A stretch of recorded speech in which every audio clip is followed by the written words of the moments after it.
Yeshua obebre ene awie yeda wase papa se adom ni nti wasanso edimri ya kyei awie yehwe wanim se wona wasam so na obekasa kyerɛ yen na yenya nkwa ewo mu Yesu dim yede Awurade ase ene awie biem afi no ekwa awie ya ne sa se Bible si no hye dwuma pass no wie pese ehwe asem bi wo Genesis chapter 3 verses 1 to 10. Moses humedikan etremiensa yimbakop meduno. So now the serpent was more cunning than any beast of the field which the Lord God had made. And he said to the woman,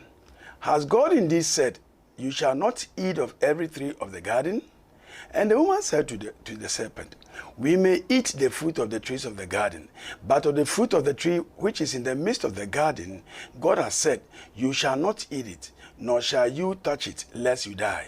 Then the serpent said to the woman, you will not surely die, for God knows that in the day you eat of it, your eyes will be opened, and you will be like God, knowing good and evil. So when the woman saw that the tree was good for food, that it was pleasant to the eyes, and a tree desirable to make one wise, she took of its fruit and ate. She also gave to her husband with her, and he ate. Then the eyes of both of them were opened, and they knew that they were naked, and they sewed fig trees together and made themselves coverings. And they heard the sound of the Lord walking in the garden in the cool of the day. And Adam said to his wife,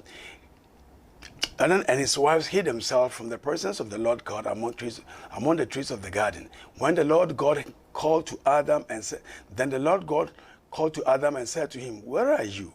So he answered, I heard your voice in the garden, and I was afraid because I was naked and I hid myself. Now, owoye ni tie ni yuremu modmen a Awurade Nyankopon ye wo nyina. Na obisa oba ne se ampara se Onyankopon aka kire mo se munni trom anuane nyina bi.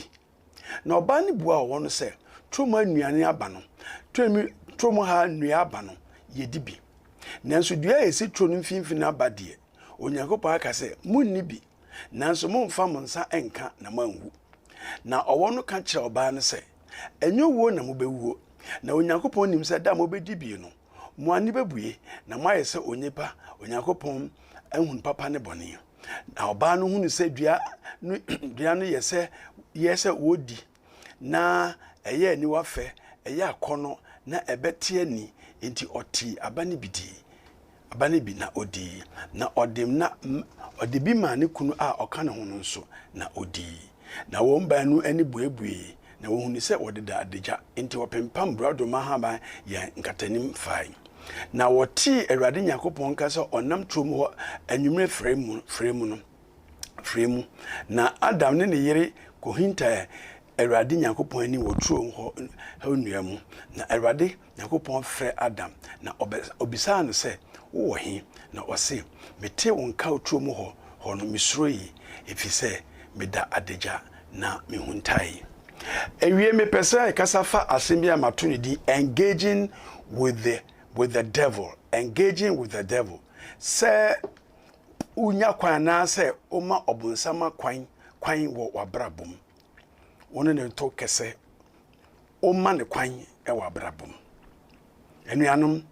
se ohwe nyame asemu a ahwease asem no ana se nipa ahwease no unu se saasem no yewo atitru miensa ene wom yewo onipa yewo owo a ono obonsam a obedada nipa na afi Onyankopon a ono nsusu no woyetia no na woye ade tia no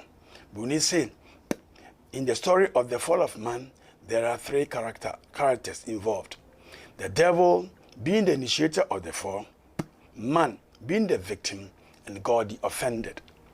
So who say yewo obunsam, yewo nipa, and yewo Onyankopon. Na ne America ne say hweyie na wanye bribia ebema obunsam abehunu woniemem ana waba woniemem. Hweyie na obunsam so anya ma wososo wa mie kwa amane ma woniemem. So obie kwan na obunsam ba wa brabom a kan hu ne say enye nkuguo na obedi a obesai enuanom we nye ihwehwemu a nipa na aye enye human research ena aka se bia bibi to sin obabi eye onyankopon asem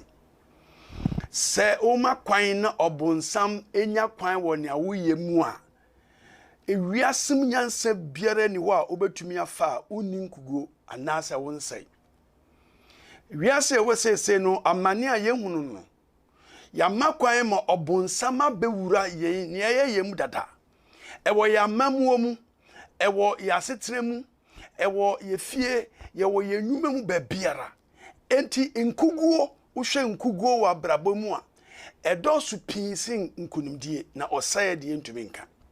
if you say ekwan abeda obonsam nya kwan ewura ne ayeyem nipa dia brabo dia go man plays with life mobo etimi pa mobo powers asase munu uni me ya dwensa ni nane se ya ma obonsam kwan ye no ye ne bie kwan na ma no enti ene onim ye niemem ne ye behwe se ne niema ana ne sade ne ekire me ye hwe asema kenkan wo Genesis ana Mose o medike tremiense imba kopem enum no a ne dikan a yehunu ewa ha ne se boni se we learn the truth about the devil ye pese yehunu obonsam se obaya brabo mu a nia obeye ene ne ekowie no ye behunu sa de we bedikan dis esua obonsam sene ositie ese yehunu obonsam ne bebre nim obonsam sene ositie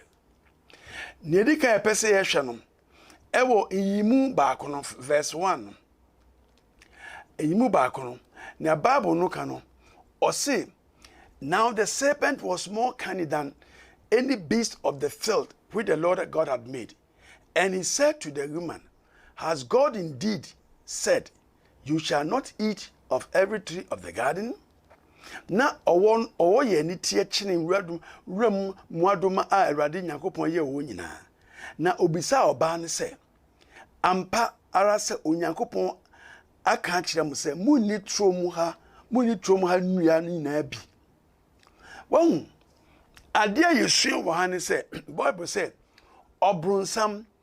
oye nani ate oye nitifo enti yebeka ne se oye dadafo ye kaso obi ani ate a e kire se ofa nnede kwan ka nnede a ayese nyansa kwan edinya ade ana fa ade ayese opira wonsusu no onye oma hu se upira no sorry opira ade na oye wo no oye dia sew enso obemu ahwe ne se eyade eye paama onka no kure enti ne ase esuon obonsam wo ha ne se obonsam ye onitifo oye dadafo si ehwe ne ye obonsam ye dadafo enti no se wotena se na se wanhwe yi a obedada enuanom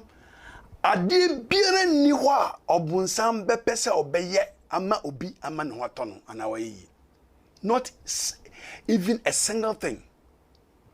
so wo de homa obonsam a uye die ben woni begu ase obese o enuanom efise o ma wunhunu se obese o na ne obeye no obagina tum obefa no hweniye bebebre no atitru ye ne enim so mo ya titru omo wagina bia kese nanso esanse o ma obonsam kwan wa brabo minti no ordinada ewura wo na wonim na sesin bebre na duro nso wonka tie nhwe yi obonsam oye nitifo ofa na de kwa so na afi odi wiaw kanani ese ekura se ekura okawa no huhu nti obewie no beko na ona se na atete nso nte to okawa na no huhu ntu nse bibie yaw obonsasa no tie no huhu ti sa na se oni ese hu se obo abrabo mu a hweniye ne to sumienu ye hwe ne dika ye hwe wansam ne awie ni se ye hwe sene obonsam otie nti ese nhwe hu su ye ni afa wan koto ni nsam no na ya ma ne kwan we ho no ya nhwe to so yi mu mienu ne miensa verse 3 2 and 3 say and the woman said to the serpent we may eat the fruit of the garden but the fruit of the tree which is in the midst of the garden God has said you shall not eat it nor shall you touch it lest you die. Na oba no bua owo no say troma nua aba no ye di bi. Na so dua esi tromu finfin aba no de onyankopon aka say munni bi enso mumfa monsa enka na manwu. Na to so mienu no the devil always stands on your innocence to expose the good out of you to bear. Emiri biara no obonsam ogina ohun say wadwini mu fitaa no so wonni bone o wadwini mu wadwumi ye fitaa na onu no hu se unnim bibie ni mu bone bie ni mu fi bie ni mu no ogina saade ne so na fei nia ewo mu eye no no de betudwa no be danadi obi anhwe bi o de beto ema obiara tuminya kwan edni sekebi on wadwe no eyadwena hwini esa abofra ketwa ebia ni baba bisa ne se ni baba ka chen se obi ba me nchen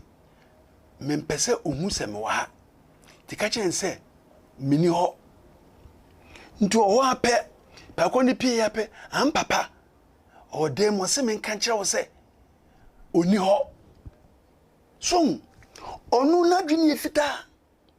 to adibia be mu enti o se obunsam no saa dwene fita se no ena ogina so enti obekwa akola no ho akola nde onim hwe na da kopim no akola beka ne ho nyina sana obunsam tie nia ewo ho no a asie no obewo modia se onim se wo no unim de na hwi ni baboni bia ni utrim no me fiase sana obunsam ye no obe sana obe nya wadwene ni na owia na bontrinko wa che wadwene no afa wadwene ne ko nti ese hweyi obe pa se ohunu sa wo ye boni so you are naive wo ye obi unim hwe ti hweyi unim hwe eye.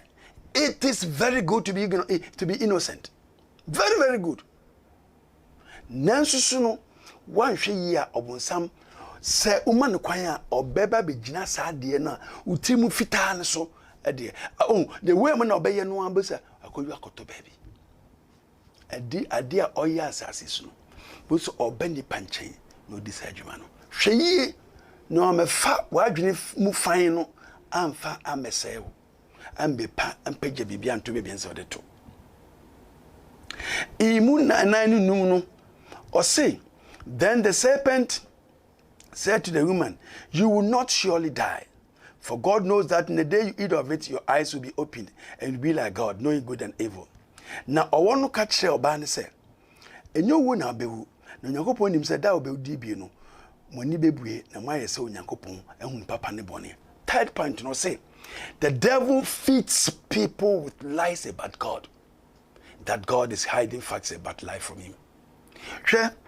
ni abusam ye ne se oba nipa nchen a odi atro efa Nyankopon ho ebeka kire nipa se onyame di ade eye pa de esie yen enti na ma okwane no afiase na obuufu Nyankopon ba ni abonsam oye ne se